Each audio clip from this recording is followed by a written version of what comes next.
akaona kwa nini sio nisijishirikishe na upigaji picha au naingia kwenye tasnia hii. Na mimi nikaona sio mbaya, lakini nikafikiria kidogo, nikaona nikienda huku itakuwaje? Unaonaje bana ukatoka kwenye mpira hii, maana hainufaishi chochote. Kwa mfano sasa hivi kuna kitu kinaitwa AI, artificial intelligence. Yeah. Ni moja kati ya challenge kubwa sana imekuja kwa wakati huu. Ndio. Kile ambacho pengine mlikuwa mnatengeneza kwenye program kwa rahisi, sasa hivi kinatengenezwa kwenye simu, kinafanyika kwenye process tofauti. Ndio.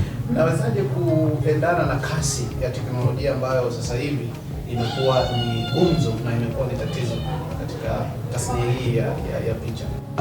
Tunasema maendeleo ni pamoja na ukuaji wa teknolojia.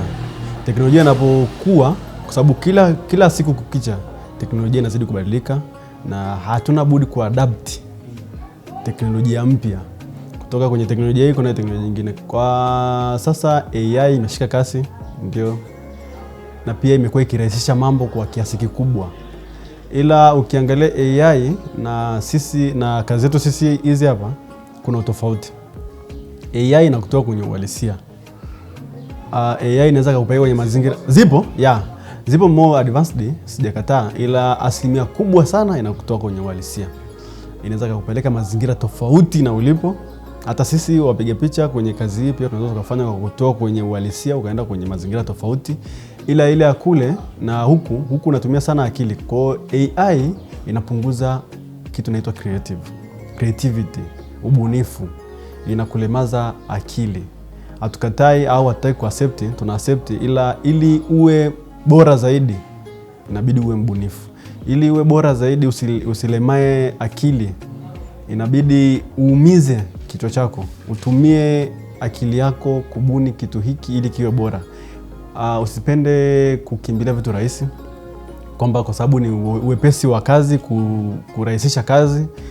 Je, kesho na kesho kutwa AI imetoweka na wewe umeizoea, akili yako umelemaza kwenye AI, utashindwa kubuni kitu.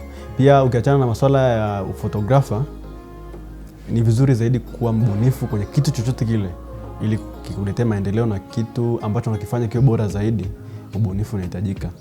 So tofauti ya AI na photographer na utengenezaji wa picha ni ubunifu. AI inakupa kila kitu pale, inakuongoza kila kitu, kama unataka picha yako iwe katika mazingira gani, kwa hiyo utaklik sehemu itakupeleka.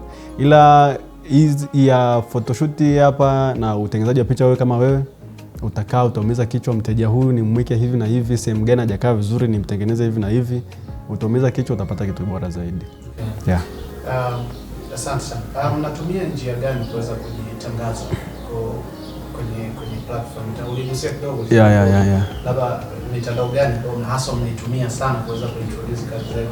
Labda kuna Instagram, kuna Facebook, kuna TikTok na nyingine. Sisi tunatumia njia mbalimbali. Sana tunatumia mitandao ya kijamii. Tunatumia Instagram kama Sniper Studio. Tunatumia WhatsApp sana pia kupromote kazi zetu kwenda mbali, kupakia picha, kupakia video, kupakia kitu gani, status sana WhatsApp. Na pia tunatumia TikTok. Mungu akitujalia huko mbeleni zaidi, tutaenda Twitter, tutaenda na sehemu zingine. Yeah. Sawa. Ulizungumzia kuhusiana na umoja, yes. Labda pengine umoja wenu, kuna umoja wa mafotografa au sio kwenye picha tu, hata kwenye matatizo? Kwa mpaka sasa hivi kwa sehemu tuliopo Mbulu hapa hatuna umoja wa wapiga picha wala hatuna umoja wa videographer. Inawezekana kuanzisha, na pia ni jambo zuri sana tukianzisha muungano huo, kwa sababu tutasaidiana vitu vingi, tutashare idea nyingi tofauti ili tufike mbali. Na sisi ni vijana hapa Mbulu, ili tufike mbali na tuingie kwenye soko la ushindani zaidi na zaidi. Muunganiko wa mafotografa ni nzuri zaidi na inawezekana kuanzisha.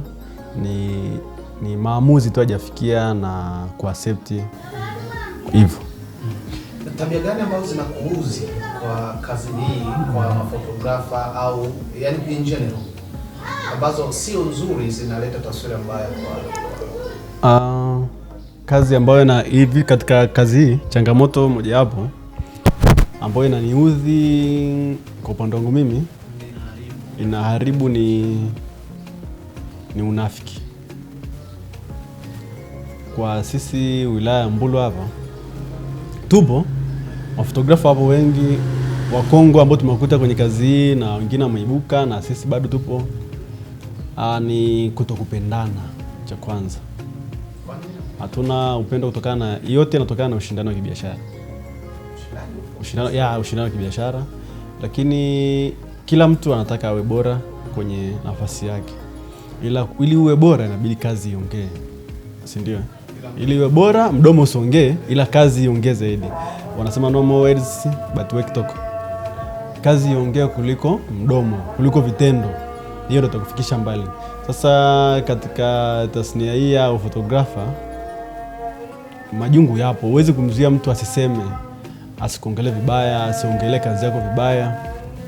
Ila yote ya yote inabaki kuwa hivi kwa sababu mteja umpangii popote ya kwenda, kwa sababu mteja ndo analeta matokeo hasi au chanya katika kazi yako. So mteja anapokuja, anapomhudumia na anapotoka nje anaposti kazi yako, inaweza kaonekana bora kwa watu wengine, lakini mtu mwingine akaiponda kwamba hamna kazi bora pale, japo uhalisia upo ni bora, lakini mwingine akauponda tu kwamba hamna ubora wote pale inaofanyika. So mimi kwa mtazamo wangu na kwa ushauri wangu, upendo ni kitu muhimu sana, kwa sababu kuna kesho. Sote sisi ni wapitaji, na kazi hii watakuja vizazi vingine, watakuwa wakali zaidi yetu sisi, watakuwa wakali zaidi ya wengine, na watakuja kurithi kazi hii. So kwamba tutabaki kwenye kazi hii milele. Kitu kama hicho. So upendo ni kitu muhimu. Pengine ulishawahi kudhulumiwa kwenye kazi? Yaani mtu unamfanyia kazi alafu anakudhulumu au anakucheleweshea tu makusudi au yaani kuna challenge? Challenge ambazo nakutana nazo ni kwamba tu kucheleweshewa kwa kipato. Hiyo yote sio kwamba tunawalaumu wateja, mambo ni mengi. Unaonaje bana ukatoka kwenye mpira hii, maana hainufaishi chochote, bali ilikuwa inanipa tu maarufu, lakini maarufu huo ulikuwa hauna chochote mfukoni mwangu, na matatizo kila siku yaishi. Hivyo unaweza kuingia makubaliano na mteja kwamba tufanye kazi 1 2 3, lakini makubaliano yanaweza kaenda tofauti na malipo. Inawezekana akawa amekwama, ila wewe unaweza ukachukulia in negative way. Lakini tunamshukuru Mwenyezi Mungu, wateja wetu sisi ni waelewa, wanatuelewa vitu gani tunafanya, wanaelewa ili wapate kazi yao kwa haraka na mapema zaidi, inabidi wapite njia 1 2 3. So hatuwalaumu, ni waelewa in short. Naona linajitokeza sana vijana wengi ambao wanaingia kwenye tasnia. Wengi wanaingia kwa sababu ya kutafuta umaarufu, kutafuta mademu au bisho. Siwezi kusema watu wengi wanaingia kwenye kazi ili kutafuta mademu au maarufu, sababu umaarufu unakuja tu.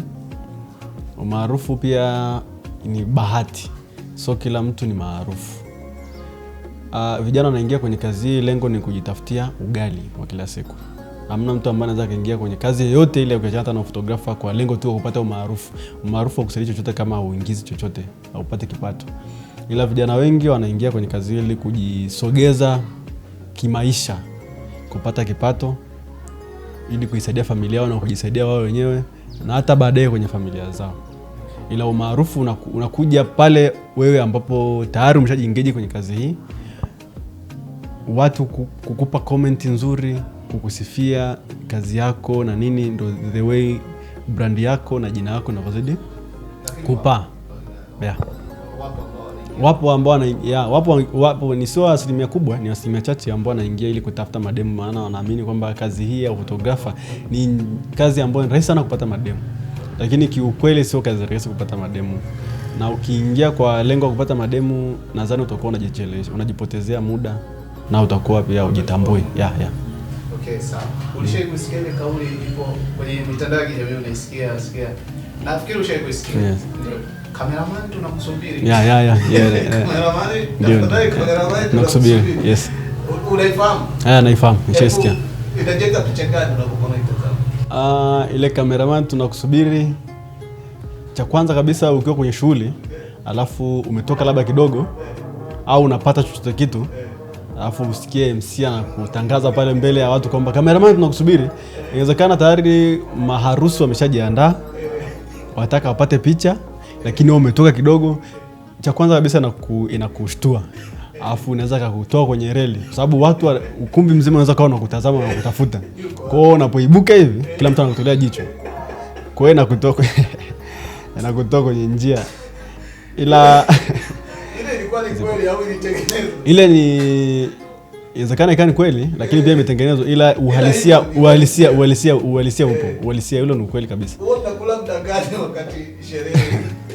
Bana, sisi kwenye kazi yetu hizi kula hatuipi kipaumbele sana kwenye kazi. Sawa, lakini ila tunategea maana pale wakati wanakula si watu lazima uchukue nini? Yaani unapitaje? Sisi pale tunapofanya, maana sana huwezi kupiga picha ukiwa licha uzoefu. Kwenye njaa mna uzoefu. Kwenye njaa, swala la njaa ni swala lingine. Kusimama asubuhi mpaka sisi tunahakikisha asubuhi unapotoka unapoenda kazini kidogo tumbo limesimama, imekaa vizuri. Ili sije kukutesa ikakusumbua, sababu huwezi fanya kazi ukiwa na njaa, au utafanya kazi kwa ubora ili unaotakiwa. Kwa hiyo tunahakikisha kama mpata kitu kidogo ambao kimesimama tumboni mchana au usiku, ule muda umeenda, at least hata upate kinywaji ukishushe. Lakini ukiachana kinywaji kushusha, tunafuata taratibu za watu walizoweka pale ukumbini. Kama ni maharusi, inapofikia ile hatua ya maharusi wanaenda au ukumbi mruhusiwa kwenda kupata chakula, na sisi tunaungana nao pale, japo upo na kifaa, lakini hatuwezi kuwa wawili au watatu. Wapo wengine pia wanafanya kazi ambao tupo nao kwenye kazi hiyo siku hiyo. Kwa hiyo tunaweza tukamkabidhi, bana, shika kamera, endelea kupiga picha, ngoja mimi nikokotee chakula. Kwa hiyo nitafika pale, nitapanga foleni kwa utaratibu, nitachukua sahani, nitamchukulia na mwenzangu, nitampa mwenzangu aendelee kupata chakula kidogo, mimi huku nitakuwa nafanya kazi. Tunapanga tuingie rafu na sababu ni utaratibu. That's why nimesema hatuambatani wawili kwenye kazi kama hizo. Tunaambatana watu wanne.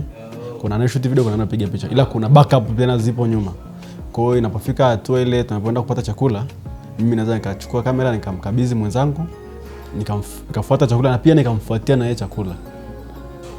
Then nikafika nikamkabidhi, akaendelea kupata chakula, mimi nikashika kamera, nikaendeleza majukumu ya wakati huo kwa muda huo pale ukumbini. Yeye akimaliza kupata chakula atakuja, atashika, atanisaidia na mimi nitaenda kupata chakula. Ndivyo tunavyofanya. Bei za sherehe zinaridhisha kwa sababu sisi paka ufanyaji wetu wa kazi kwenye maharusi tunampa mteja budget. Tunampa package ya kazi zetu kwamba ukitu offer kiasi fulani, sisi tunafanya kazi kwa bei hii hapa. Ambapo bei hii hapa tunampa na package ya hiyo bei. Kwamba kuna package ya 400,000, let's say 400,000, anapata 1, 2, 3.